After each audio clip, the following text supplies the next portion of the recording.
আল্লাহর হাবিব সাল্লাল্লাহু আলাইহি ওয়াসাল্লাম হাদিসের ভিতরে বলেন, সমস্ত আমল নিয়তের উপর নির্ভর করে। আমি কি নিয়ত করছি, নিয়ত অনুযায়ী আমার কর্মের প্রতিফলন হয়, নিয়ত অনুযায়ী আমার কর্মের ফলাফল হয়। আমি কি নিয়ত করছি? দুনিয়ার মানুষকে দেখানোর জন্য নিয়ত করছি, না আল্লাহকে রাজি খুশি করার জন্য নিয়ত করছি? সংক্ষিপ্ত করে বলি, কোন ব্যক্তি যদি দুনিয়ার মানুষকে দেখানোর জন্য ইবাদত করে, তার কোনো প্রতিদান নাই। না দুনিয়াতে কোনো প্রতিদান পাবে, না আখিরাতে কোনো প্রতিদান পাবে। পক্ষান্তরে কোনো ব্যক্তি যদি আল্লাহকে রাজি খুশি করার জন্য কুরবানি করে, সালাত আদায় করে, যেহেতু কুরবানির আলোচনা, কোনো ব্যক্তি যদি আল্লাহকে রাজি খুশি করার জন্য কুরবানি করে, আল্লাহ রাব্বুল আলামিন, আল্লাহর হাবিব সাল্লাল্লাহু আলাইহি ওয়াসাল্লাম হাদিসের ভিতরে বলেন, ওই ব্যক্তি কুরবানি দিতে দেরি, কুরবানির পশুর রক্ত জমিনে পড়তে দেরি, আল্লাহ তাআলা তার জীবনের অতীতের গুনাহ মাফ করতে দেরি না।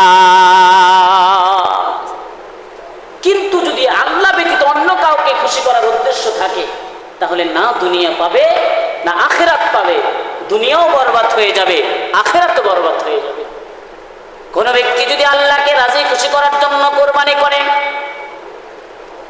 আল্লাহর হাবিব সাল্লাল্লাহু আলাইহি ওয়াসাল্লাম হাদিসের ভিতরে বলেন, ওই ব্যক্তি কুরবানির পশুর প্রত্যেকটা রক্তের ফোঁটায় ফোঁটায় আল্লাহ রাব্বুল আলামিনের কাছ থেকে সওয়াব অর্জন করতে পারবে। সুবহানাল্লাহ।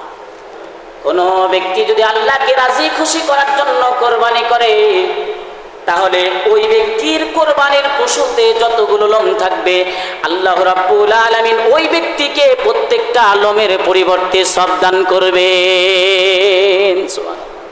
দুনিয়াতেও ফায়দামন্দ হবে, আখিরাতেও কি হবে? উপকৃত হবে। এই সওয়াবগুলো যখন কিয়ামতের ময়দানে পাবে, বিশাল সওয়াবের ভান্ডার যখন কিয়ামতের ময়দানে পাবে, তখন তার আনন্দের আর কোনো সীমা থাকবে না, তার আনন্দের কোনো শেষ থাকবে না। পক্ষান্তরে যদি ব্যতিক্রম হয়ে যায় নিয়তের গরফরের কারণে, তাহলে তার দুঃখের আর কোনো সীমা থাকবে না।